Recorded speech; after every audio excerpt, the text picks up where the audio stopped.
What you doing? Playing a game. What game? Typewriter. Alright, gonna have to be a bit more specific. Well, it's an educational game where you play as a colon.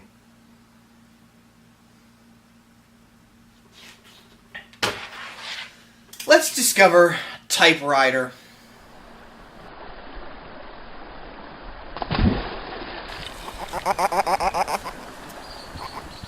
This is a weird game right out of the bat. Firstly, it describes itself as Final Fantasy, as it proudly declares itself to be an educational game about the history of typography. Fascinating? I don't know. I love educational games, but it's typography, people. I mean, its scores have to be. Alright then, maybe this won't be that bad. The game is looking even more promising as I see that two editors teamed up on it, Bulky Pix and Art. Both have been known for their impressive projects, and on top of that they worked with Agat Films and Sia Ex Nihilo, known for their movies. No, seriously, this is their only video game project ever. That's an interesting choice. Another more worrying note, though, is the systems. This game is only available for Steam, Android, and Apple. Did no one else want to pick it up? Was nobody else interested and thought it had a big enough market? Or is it just an underappreciated gem considering all of the reviews and the artistic style that's already being able to be seen? I don't know. So enough waffling, let's find out. Now, I won't be focusing on the story of this game, nor will there be any spoiler warnings for one simple reason. There's no story. You can't spoil what fonts the level will be based around because the Steam page already tells you, and the passages you unlock can be spoiled by opening a history textbook. The game opens with a tutorial, showing you how to move, jump, look at your unlocked passages, etc. And already the atmosphere of the game is amazing. Light, unobtrusive music builds on the backgrounds and styles, helping you to immediately feel immersed in the world.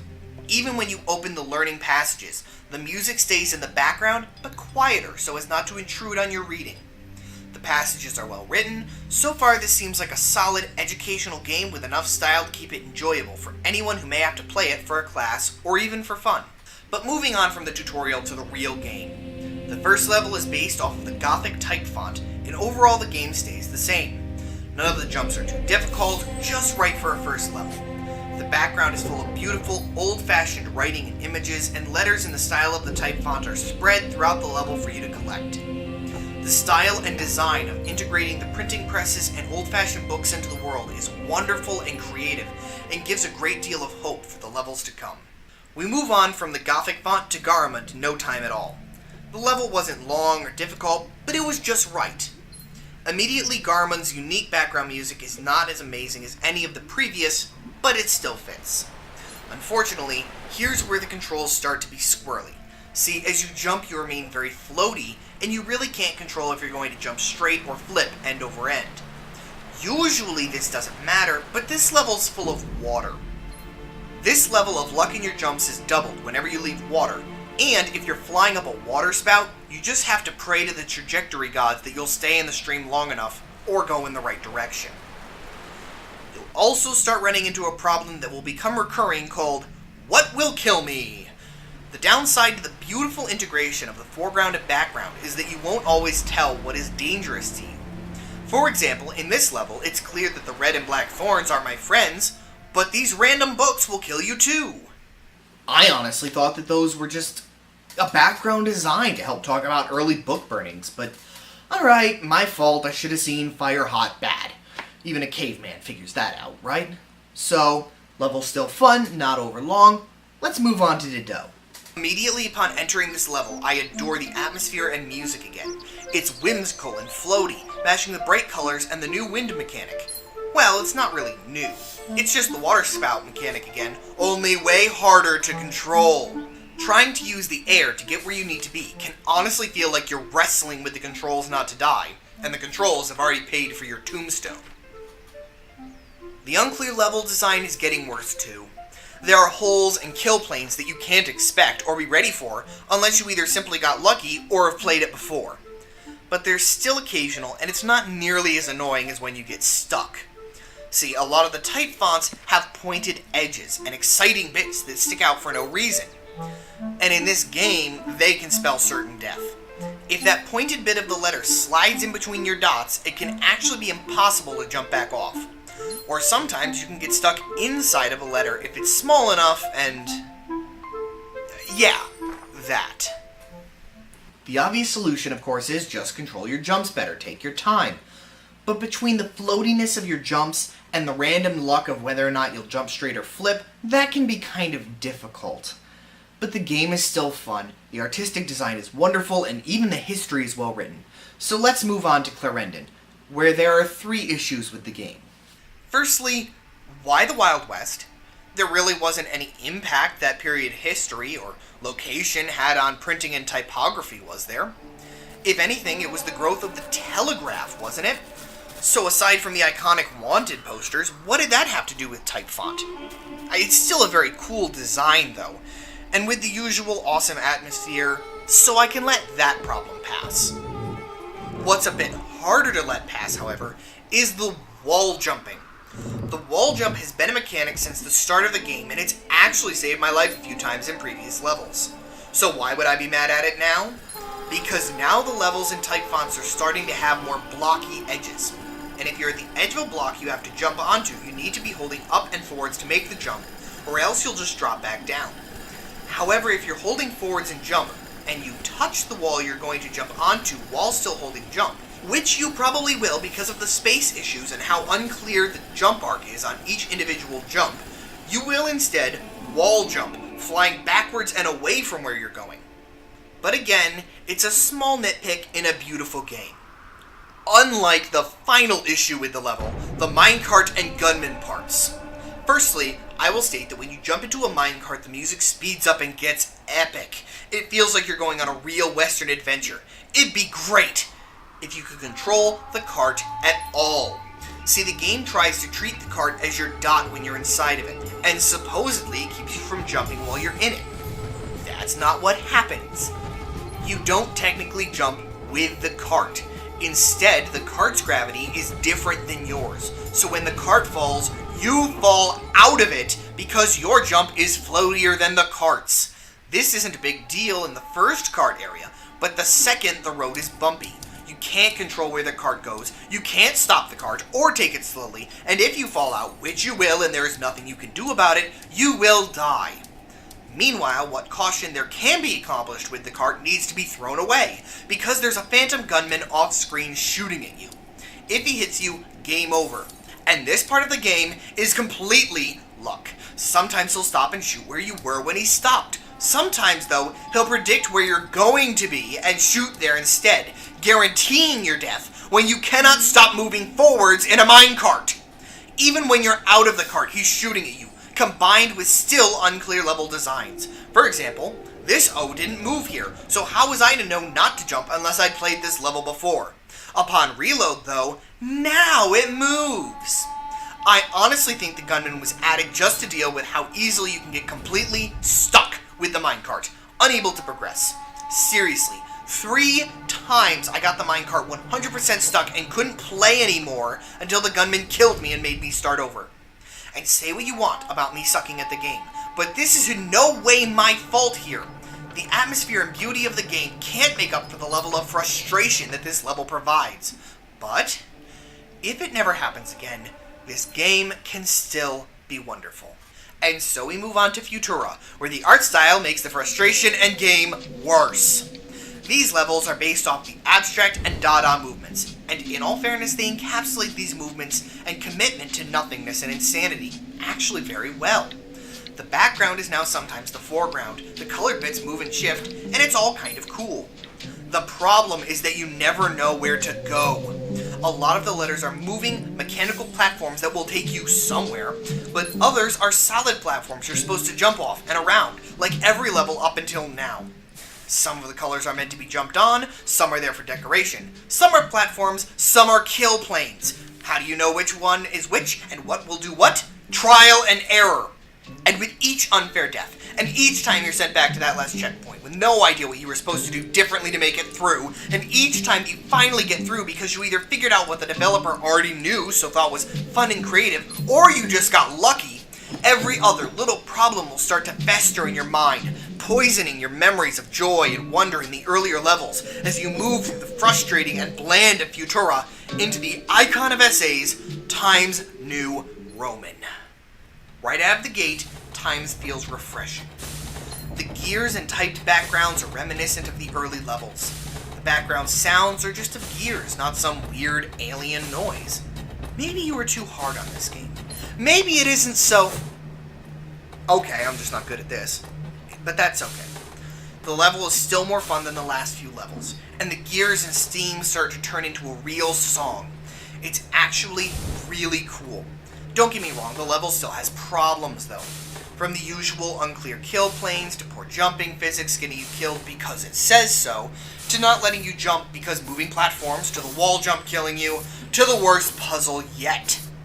Each level has given you a puzzle to solve at the ending, where you move things around to get the white ball. Part of the problem with that has been the rotating and pushing of objects by rolling over them is iffy at best. Well, in this puzzle, you need to do it perfectly. You cannot fall at any point, and you must push the lines of type to push the white ball. If you fail at any point, you must kill yourself and start over. While still a better level than the others recently, with the irritation of the last few, this level ends up feeling just more aggravating than it really should. Next up is Helvetica, taking place in the Alpines during Satan's entrance to the Earth. No, seriously, where are we? What does this have to do with the Helvetica type font? They never give any explanation. Instead, we get snow, funky guitar music, and a really sexist old ad. Well, wherever we are, don't worry, it's just as cruel of a cheater as the earlier levels. Jumps that you have no idea how you're meant to make. Wall jumping throwing you into pits. Avalanches you can't outrun no matter how fast you go unless you glitch them out. And the problems are more annoying than ever. You remember how I said that sometimes when you jump you'll spin instead of going straight? Well, you can forget what I said about that being annoying. Because now it's teeth-grindingly frustrating. Because if you spin, which I will remind you have no control over, it's seemingly luck whether or not it'll happen, you will fail the jump. No question about it, no option, no chance to recover, and be sent back to before the start of the challenge. Yay! And even the art style has kind of stopped making sense. Where are you supposed to go from here, right? How do you beat Satan Takes the Slopes? Whoa. Did I just take acid, or is it the game? I kind of wish this was the art style they'd gone with since the start of this area. It fits the time period of the 60s much better, and it's actually interesting to look at.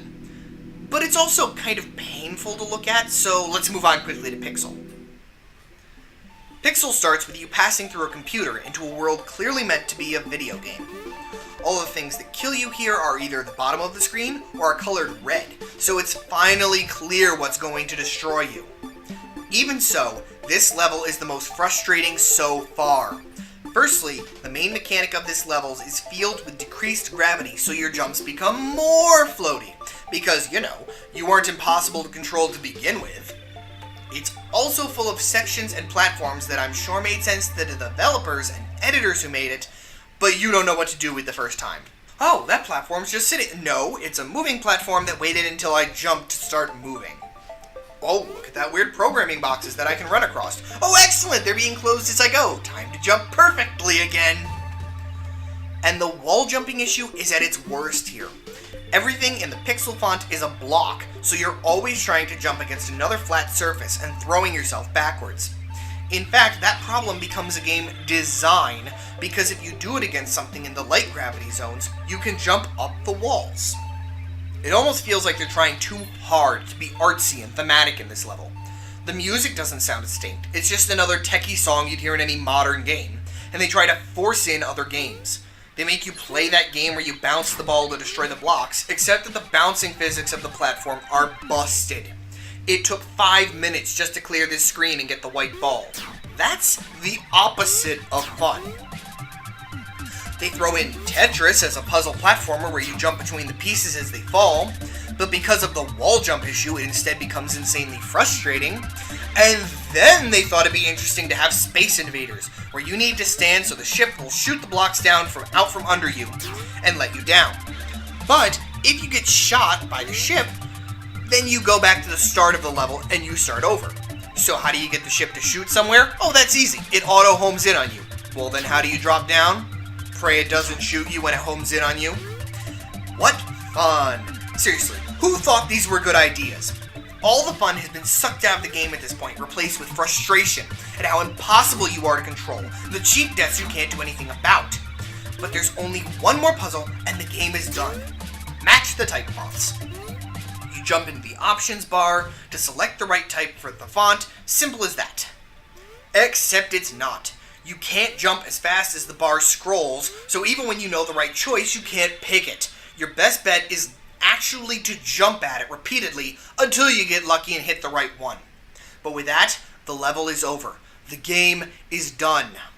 The atmosphere and beauty of the game returns to the hub world as you roll to the edge of a cliff, pushing the white ball off as it bounces down and away, pulling up and out to become the moon for the credits to scroll over beautiful music. I guess this part at least is that a cave down there? Alright, let's just get down here. No. No, come on, no! Not Comic Sans! I'm not gonna lie. This level made me laugh so hard. I mean, look at it. You're being chased by a lolcat with that song in the background and you're like, whoo, yippee! Each time you jump. What can be wrong with this? Well, the same things as every other level. You don't know where to jump or at what moment. If you spin in the air even slightly, you can't recover in time before you die to the lolcat. The curved edges of each letter make it so the physics can't decide if you're jumping off the top or the side of something to make the next jump. And every time you die, you go back to the start. Altogether, it makes for a fun level for the first 3 tries. After that, it loses all amusement and you're back to grinding your teeth in frustration. If it wasn't clear until now, I hate this game. Its beauty and artistic style can't make up for absolutely broken gameplay and luck determining whether you'll beat a level or not. It was clearly undertested and overambitious for what they were capable of. So if I don't like it so much, why did it get such good reviews? In my opinion, they only played the first 3 levels. See, they take 15 to 20 minutes, and they have a good progression of difficulty, they're enjoyable, they have a beautiful style, there's nothing really bad about them in the first 3 levels. So when they reached the end of the 3rd, they probably all said, oh, what a great game, 8 out of 10, and that was that. But even in the official footage for this game, to advertise it, they die. No, seriously, look at the footage.